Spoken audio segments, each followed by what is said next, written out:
Let no corrupt word proceed out of your mouth, but what is good for necessary edification, that it may impart grace to the hearers. So we should not, as a godly woman, should not be in the midst of people who speak dirty. Hi there, welcome to my channel.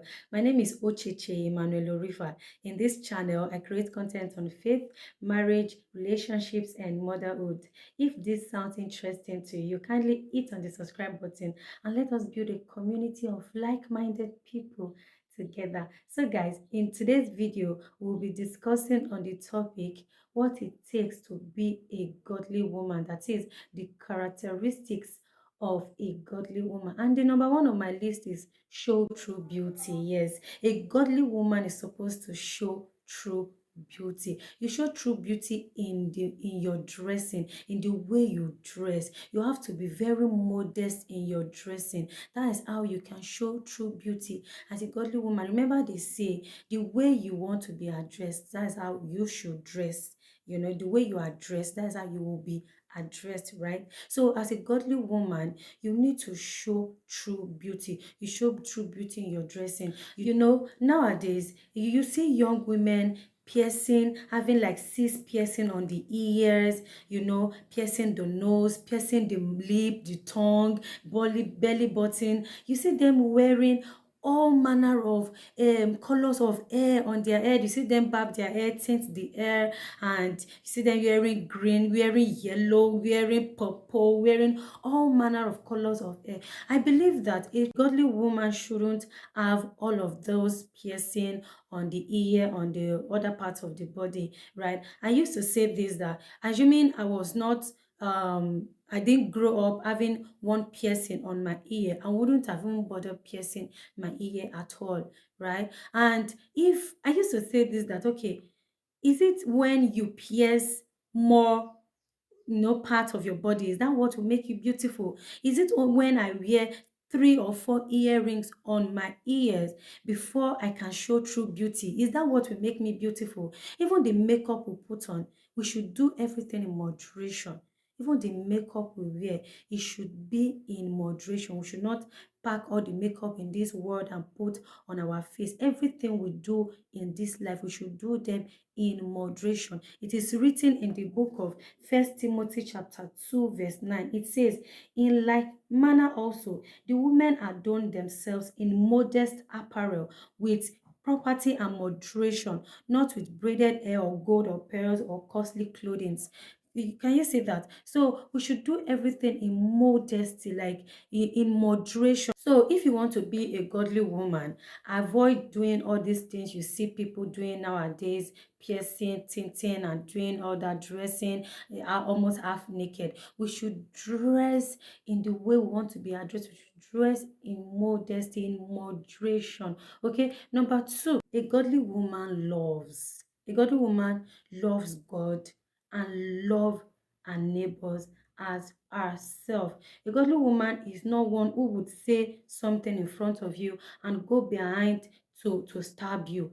That is not how a godly woman should be. A godly woman loves God and loves her neighbor as herself. So, as written in the book of Leviticus, chapter 19, verse 18, it says, you shall not take vengeance, nor bear any grudge against the children of your people, but you shall love your neighbor as yourself. I am the Lord. So a godly woman loves genuinely, not fake love. All we see these days is all fake love. Even in the house of God, you see those who call themselves deaconesses, beefing another person. You see in choir, you see choir members fighting, quarreling, beefing each other. You see ushers. That is not how a godly woman should be. That is not a characteristic of a godly woman. A godly woman loves God and loves her neighbors as herself. It is written in the book of Deuteronomy chapter 6 verse 5. It says, you shall love the Lord your God with all your heart, with all your soul, and with all your strength. So if you want to be a godly woman, you need to love your neighbor as yourself. No more fake love. You have to stop backbiting, beefing people, and all of that. Three, a godly woman speaks wisely. A godly woman speak wisely when she is in midst of people or in her home or anywhere you find yourself. As a godly woman, you are supposed to speak wisely. It is written in the book of Ephesians chapter 4 verse 29. It says, let no corrupt word proceed out of your mouth, but what is good for necessary edification, that it may impart grace to the hearers. So we should not, as a godly woman, should not be in the midst of people who speak dirty. If you want to be a godly woman, you need to be speaking wisely. You need to be in the midst of people who also speak wisely. The things that comes out of your mouth, the words that comes out of your mouth should be the words that speaks wisdom. That we make people to even even give their life to Christ. You should always speak wisely wherever you find yourself. Nowadays, you see, yeah, people speaking dirty. When you see a gathering of girls, all you will see them, hear them talk about is maybe how they will sleep with men, or how they will do this, how they will get money in means that are not legal, right? So you need to, if you want to be a godly woman, you need to always speak wisely, just like the Bible says, so that it may impart grace to the hearers. Speak good words that will bring good tidings, that will make people even give their life to Christ. Number four, a godly woman is hardworking. A godly woman is not lazy. You don't sit down at home and be waiting for things to be done for you. You wake up, your house is dirty, you don't even sweep, you hardly, a godly woman is hardworking. You support your husband no matter how small. Even though your husband says you should not work, you should stay at home, you can also do some other things to support him. You need to be hardworking. Your husband says you should be at home as a housewife. Doesn't mean you should now sit down, relax, and do nothing all day. You can go to some people's houses, all you will see is dirty everywhere. The kitchen, the room, everywhere is dirty. You hear their husband complain about them. As a godly woman, if you want to be godly, don't be lazy, don't be dirty. Do things that will make your home clean. Let us take a look at the Bible verse that talks about that. That is in the book of Proverbs. Proverbs chapter 19 verse 15. It says, laziness casts one into a deep sleep, and an idle person will suffer hunger. Did you get that?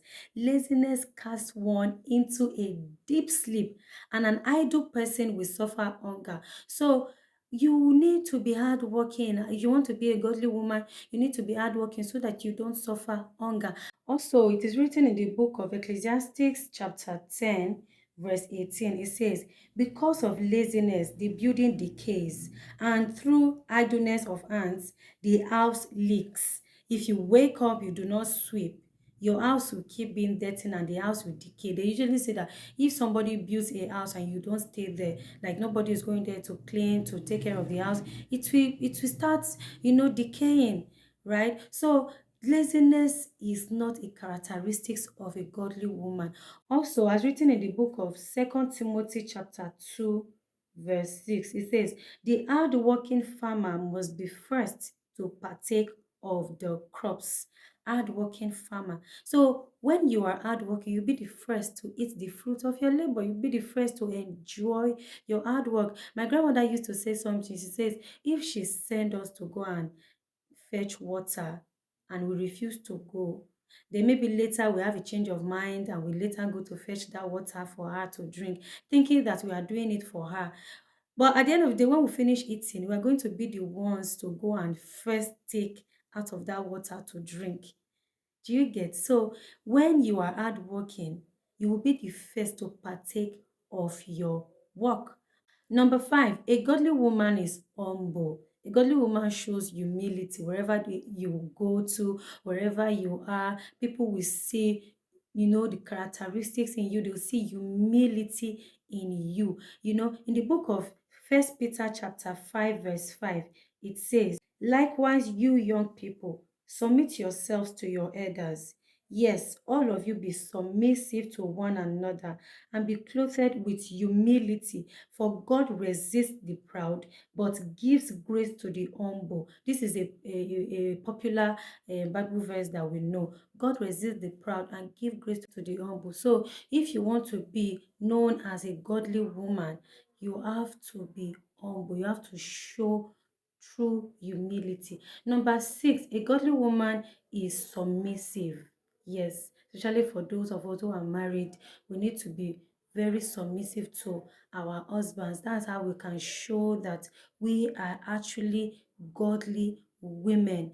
It's written in the book of First Peter chapter 3 verse 1. It says, wives, likewise be submissive to your own husbands, that even if some do not obey the word, they without a word may be won by the conduct of their wives. So, as married couple, we need to try our best to be submissive to our husband. That's how we can show a true character of a godly woman. Number seven, a godly woman serves God diligently. You have to be diligent in serving your God. We are talking about the characteristics of a godly woman here. So, if you want to be called a godly woman, you need to be diligent in serving God. It's not that kind of eye service that you show. No, those ones, eye service is not of God.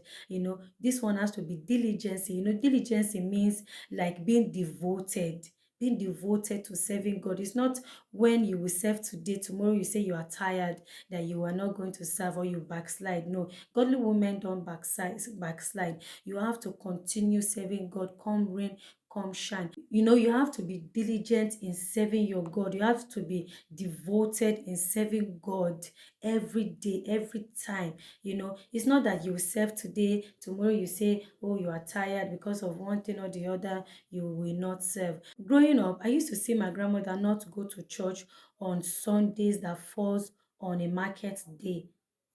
I would be like, it used to pain me so much. I would be like, why would you not go to church today because it falls on a market day? It's not supposed to be like that. That is not how a godly woman should be. As a godly woman, you have to go to church every time. If it's not every day, like especially every Sundays. You see some people, they will lock their shops on Sundays. They will not go to their shop on Sundays. While some people are going to the market on Sundays, they will not go to church because that Sunday fall on a market day. Growing up, I never liked it. I never liked it. Maybe because I've always wanted to be a godly woman. I never liked it.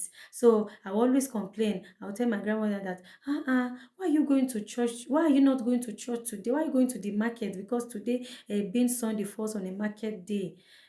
So as a godly woman, we should have this at the back of our minds that serving God is not, say I will serve today because today is market day or because today is this, I'm not going to church. No, we should always be diligent in our service to God. Number eight, a godly woman is generous. A godly woman gives. You stretch forth your hands when anybody asks you for help. You stretch forth your hand and you give. A godly woman is not selfish, is not stingy. When people ask you for something, you have it, or you'll be like, hey, I don't have, I'm so sorry. No, a godly woman gives. Let us take a look at the Bible verse that talks about that. The book of Proverbs chapter 11 verse 25, it says, the generous soul will be made rich, and he who waters will also be watered himself. Can you see that? So when you are generous, you are going to be rich. As you are giving, God is also blessing you. As you are removing from your pocket to help people, God will also help you. Okay. Number nine, a godly woman has the fear of God. A godly woman is one who is having the fear of the Lord. So if you want to be called a godly woman, you need to fear God in all you do. You see, you hear stories these days of women who go out to sleep with another man. You are married and you are going out to sleep with another woman. That is not a characteristics of a godly woman. A godly woman should have the fear of God. A godly woman should not lie or, do fake witnesses. Let's take a look at the Bible that talks about the fear of God. That is in the book of Exodus, chapter 1, verse 17. It says, "But the midwives feared God and did not do as the king of Egypt commanded them, but saved the male children alive." The midwives feared God. You all are familiar with this story when Pharaoh told the midwives to kill all the firstborns of the Hebrew women. But the midwives feared God and they said, no, they cannot do that because they have the fear of God in them. Nowadays, you hear stories of midwives, nurses, exchanging another person's child for money. Like someone will give them money and they will exchange another person's child, you know, for money. But no fear of God. Without having the fear of God that, oh, this thing I want to do, won't God be angry with me? Won't it make God to cast evil upon me? They will not have the fear of God. They don't have the fear of God anymore. So if you want to be called a godly woman, you have to have the fear of God in you. You see a lot of things happening and women are being caught up in between. Do you understand? Let's take a look at the Bible verse that talks about that in the book of Proverbs, chapter 31, verse 30. It says, "Charm is deceitful and beauty is passing, but a woman who fears the Lord shall be praised." A woman who fears the Lord shall be praised. So when you have godly characters, when people see these godly characters in you, in us, we shall be praised. People will praise us. It will be like, oh, that woman, she's godly, or she's a God-fearing woman. Or don't you see the way she dresses? You always dress very decently, very neatly. You shall be praised. And it also says your charm is deceitful. Beauty is passing. You see people grow old. People, before people that used to be very beautiful, all this our makeup and everything, it will fade one day. It will pass away one day. It will pass away one day. So we should try our best to do what is right at all times and have the fear of God in us. Number 10, a godly woman seeks to do what is right. A godly woman, characteristics of a godly woman is seeking to do what is right at all times. You don't think about anything that is bad, anything that is wrong. You are always seeking. Seeking means you're always looking for means to do what is right. No matter how you find yourself doing what is wrong, you are looking for, maybe you mistakenly did something wrong, you will look for means to correct it, to do the right thing. One thing is to do something wrong. Another thing is for you to realize it, that yes, I did what is wrong. Okay, so as a godly woman, you should always seek to do what is right. If you want to be called a godly woman, always do what is right. Don't indulge in bad things. Always do what is right that will be pleasing to God. A godly woman does not necessarily have to be perfect. Of course, we are humans. We cannot be perfect. Only God is perfect. But we should always try to walk in perfection so that God will always smile upon us, and our characters as a character and all these characteristics would also win souls for Christ. Thanks for watching. I hope you enjoy watching this video. I hope you learned something today. Please don't forget to hit the subscribe button. If this video means anything to you, kindly hit on the subscribe button so that you can always be the first person to receive notifications whenever I upload new videos, and we can build a community of like-minded people together. Thanks for watching once again. See you in my next video. Bye.